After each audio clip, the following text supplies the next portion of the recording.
வணிகவாதத்தின் அடிப்படையில் எந்த பொருளாதார அமைப்பு உருவானது? ஏ. முதலாளித்துவம் கேபிட்டலிசம். பி. நிலப்பிரபுத்துவம் ஃபியூடலிசம். சி. சோசலிசம் சோஷலிசம். டி. அறிமுகம் இன்ட்ரோடக்ஷன். சரியான பதில் ஏ. முதலாளித்துவம் கேபிட்டலிசம். சரியான விடை ஏ. சோகஸ்மெலி. வணிகவாதம் என்பது லாபத்தை நோக்கமாகக் கொண்ட வர்த்தக கொள்கையாகும். இதுவே பிற்காலத்தில் நவீன முதலாளித்துவ பொருளாதார முறை உருவாக வழிவகுத்தது. இது மூலதன குவிப்பு மற்றும் சந்தை போட்டியை அடிப்படையாகக் கொண்டது. 1876 ஆதிச்சநல்லூரில் முதல் தொல்பொருள் அகழ்வாய்வை நடத்தியவர் யார்? A. Robert Bruce Foote Robert Bruce Foote. B. Mortimer Wheeler Mortimer Wheeler. C. Doctor Jagor doctor ஜக. D. Alexander Rea Alexander Rea. சரியான பதில் சி. டாக்டர் ஜாகோர் டாக்டர் ஜக. 1. ஜெர்மனியைச் சேர்ந்த டாக்டர் ஜாகோர் 1876 ஆதிச்சநல்லூரில் முதல் அகழ்வாய்வை மேற்கொண்டார். இவர் அங்கிருந்து ஏராளமான தொல்பொருட்களை பெர்லின் அருங்காட்சியகத்திற்கு கொண்டு சென்றார். ஏ. ராபர்ட் புரூஸ் ஃபுட் பல்லாவரத்தில் பழைய கற்கால கருவிகளை கண்டுபிடித்தார். இந்தியாவின் இஸ்லாமிய காலத்தின் பின்னணியில் கியூபி. ஒஹிதா 712 நிகழ்ந்ததாக குறிப்பிடப்படும் நிகழ்வு என்ன? ஏ. கூர்ஜர பிரதிகார வம்சத்தின் ஸ்தாபனம். பி. மும்முனைப் போராட்டத்தின் தொடக்கம். சி. அரேபியர்களின் சிந்து படையெடுப்பு. டி. பால வம்சத்தின் ஸ்தாபனம். சரியான பதில் சி. அரேபியர்களின் சிந்து படையெடுப்பு. சரியான விடை சி. சோகஸ்மெலி கியூபி. 71-2 முகமது பின் காசிம் தலைமையிலான அரேபிய படைகள் சிந்து பகுதியின் மீது படையெடுத்து அதன் மன்னர் தாகிரை தோற்கடித்தனர். இதுவே இந்தியாவில் இஸ்லாமிய ஆட்சியின் தொடக்கத்திற்கான முதல் முக்கிய நிகழ்வாக கருதப்படுகிறது. சிந்து நாகரிகத்தின் மற்றொரு பெயர் என்ன? ஏ. ஹரப்பா நாகரிகம். பி. மெசபடோமிய நாகரிகம். சி. ரோமானிய நாகரிகம். டி. எகிப்திய நாகரிகம். சரியான பதில் ஏ. ஹரப்பா நாகரிகம். சரியான விடை ஏ. சோகஸ்மெலி 1921 முதலில் ஹரப்பா தளம் கண்டுபிடிக்கப்பட்டதால் தொல்லியல் மரபுப்படி சிந்து சமவெளி நாகரிகம் ஹரப்பா நாகரிகம் என்று அழைக்கப்படுகிறது. இது வெண்கல காலத்தைச் சேர்ந்த உலகின் மிகப் பழமையான நாகரிகங்களில் ஒன்றாகும். திருமுறையின் 12வது புத்தகம் எது? ஏ. தேவாரம் தேவாராம். பி. பெரிய புராணம் பெரியாபுர்ணம். சி. திருவாசகம் திருவுச்சகம். டி. திருமந்திரம் திருமண்டிராம். சரியான பதில் பி. பெரிய புராணம் பெரியாபுர்ணம். 2. சேக்கிழார் எழுதிய பெரிய புராணம் சைவ திருமுறைகளில் 12வது திருமுறையாக வைக்கப்பட்டுள்ளது. இது 63 நாயன்மார்களின் வாழ்க்கை வரலாற்றைக் கூறும் ஒரு உன்னதமான காப்பியமாகும். ஏ.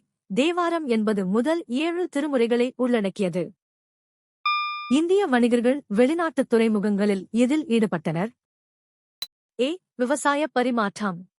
பி. கலாச்சார நிகழ்ச்சிகள். சி. தூதரக பேச்சுவார்த்தைகள். டி. விறுவிறுப்பான வர்த்தகம். சரியான பதில் டி. விறுவிறுப்பான வர்த்தகம். 7. சரியான விடை இடைக்காலத்தில் இந்திய வணிகர்கள் தென்கிழக்கு ஆசியா மற்றும் மேற்கு ஆசிய நாடுகளின் துறைமுகங்களில் நறுமணப் பொருட்கள் துணிகள் மற்றும் விலையுயர்ந்த கற்களைக் கொண்டு விறுவிறுப்பான வர்த்தகத்தில் ஈடுபட்டனர். சித்தன்னவாசல் குகை அமைந்துள்ள பாறையின் உயரம் என்ன? ஏ. 70 மீ. பி. 60 மீ. சி. 50 மீ. டி. 80 மீ. சரியான பதில் ஏ. 70 மீட்டர். 1. புதுக்கோட்டை மாவட்டத்தில் உள்ள சித்தன்னவாசல் குகைக் கோயில் சுமார் 70 மீட்டர் உயரமுள்ள ஒரு பெரிய பாறையின் மீது அமைந்துள்ளது. இங்குள்ள சமண ஓவியங்களும் கல் படுக்கைகளும் வரலாற்றில் சிறப்புமிக்கவை. 2. பி. 60 மீ என்பது வரலாற்றுப் பதிவுகளின்படி தவறான அளவு. வாரணாசியில் பின்பற்றப்பட்ட குருகுல முறைக்கான தகவல்களுக்கு யாருடைய குறிப்பு ஒரு ஆதாரமாக உள்ளது? ஏ. நிகிதின். பி. ராஜாராம் மோகன் Roy Raja Rammohan Roy. C. Warren Hastings.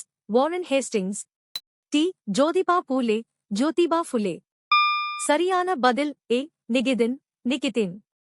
1. சரியான விடை ஏ சோகஸ்மேலி 15ஆம் நூற்றாண்டில் இந்தியாவிற்கு வருகை தந்த ரஷ்ய பயணி நிகிதின் வாரணாசியில் இருந்த கல்வி முறை மற்றும் குருகுலங்கள் பற்றி தனது குறிப்புகளில் விரிவாக குறிப்பிட்டுள்ளார்.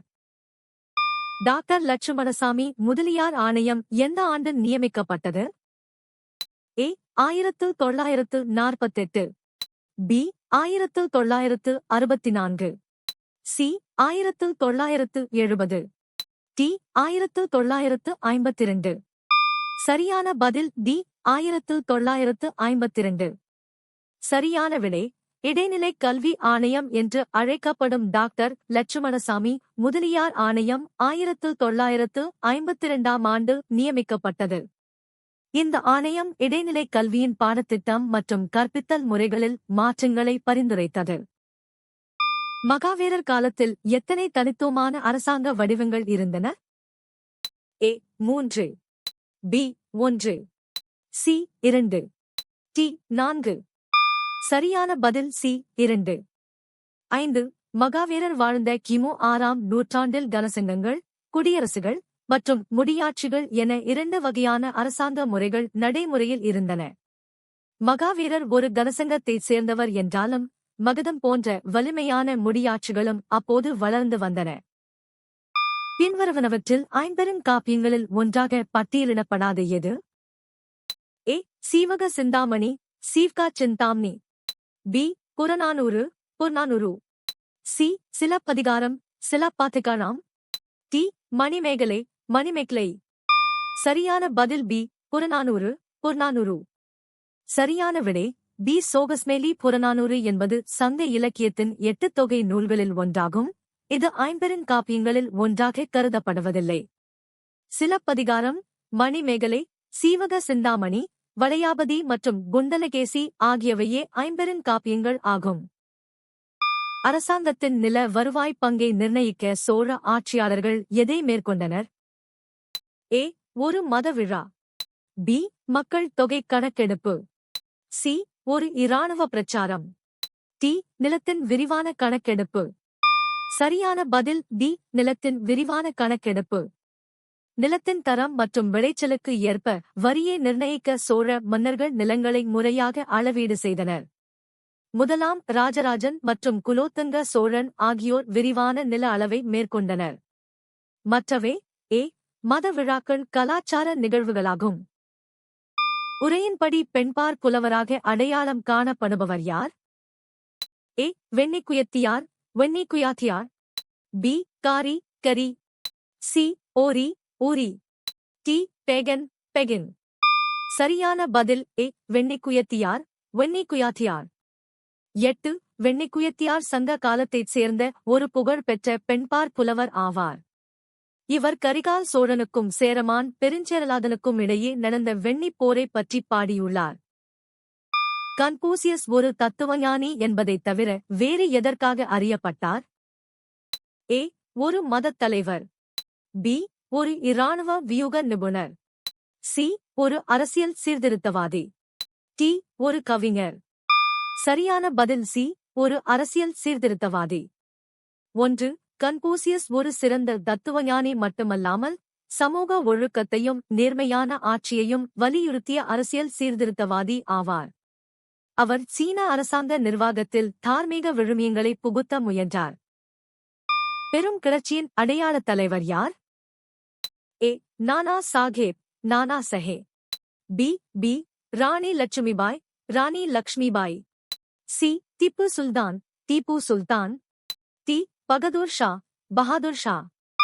சரியான பதில் டி பகதூர் ஷா பஹாதுர் ஷா. சரியான விடை தி சோகஸ்மேலி 1857 பெரும் புரட்சியின் போது மீரட்டில் இருந்து டெல்லிக்கு வந்த சிப்பாய்கள் முகலாய மன்னர் 2ஆம் பகதூர் ஷாவை இந்தியாவின் பேரரசராக அறிவித்தனர். அவர் புரட்சியின் ஒரு ஒருங்கிணைந்த அடையாளமாகவும் இந்திய ஒற்றுமையின் சின்னமாகவும் கருதப்பட்டார். பிரிட்டிஷார் கோட்டையை மீண்டும் கைப்பற்றிய பிறகு பாளையக்காரர் சகோதரர்கள் எங்கே தஞ்சம் புகுந்தனர்? A Panchalankurichi Panchalankurichi, B Sivaganga Sivaganga, C Ramanathapuram Ramanathapuram, D Tiruppattur Tiruppur. சரியான பதில் பி சிவகங்கை ஷிவ்கங்கா. சரியான விடை டி. சோகஸ்மெலி பாஞ்சாலங்குறிச்சி கோட்டை வீழ்ந்த பிறகு ஓமைத்துரை மற்றும் செவத்தையா ஆகியோர் தப்பித்து சிவகங்கைக்குச் சென்றனர். அங்கு அவர்களுக்கு மருது சகோதரர்கள் அடைக்கலம் கொடுத்தது இரண்டாம் பாளையக்காரர் போருக்கு முக்கிய காரணமாக அமைந்தது. பாளையக்காரர் முறையின் கீழ் நாடு எத்தனை பாளையங்களாக பிரிக்கப்பட்டது? ஏ 64, பி 50, சி 72, டி 100. சரியான பதில் சி 72. சரியான விடை சி. சோகஸ்மெலி மதுரையின் விஸ்வநாத நாயக்கர் தனது அமைச்சர் அரியநாத முதலியாரின் உதவியுடன் 1529-இல் பாளையக்காரர் முறையை அறிமுகப்படுத்தி நாட்டை 72 பாளையங்களாக பிரித்தார். இது நிர்வாக மற்றும் இராணுவ வசதிக்காகச் செய்யப்பட்டது. மின்சாரத் துறையில் ஜெர்மனி எந்த நிறுவனத்தை வழங்கியது? A. Siemens Siemens, B. Philips Philips, C. Bosch Bosch, D. General Electric General Electric. சரியான பதில் ஏ. சீமென்ஸ் சிமென்ஸ். ஜெர்மனியைச் சேர்ந்த வெர்னர் வான் சீமென்ஸ் என்பவரால் நிறுவப்பட்ட சீமென்ஸ் நிறுவனம் மின்சாரத் துறையில் உலகளாவிய முன்னோடியாக திகழ்ந்தது. இரண்டாம் தொழில் புரட்சியின் போது மின்சாரம் மற்றும் தந்தி முறைகளை மேம்படுத்துவதில் இது முக்கிய பங்கு வகித்தது. நீங்கள் எத்தனை சரியாக பதிலளித்தீர்கள்?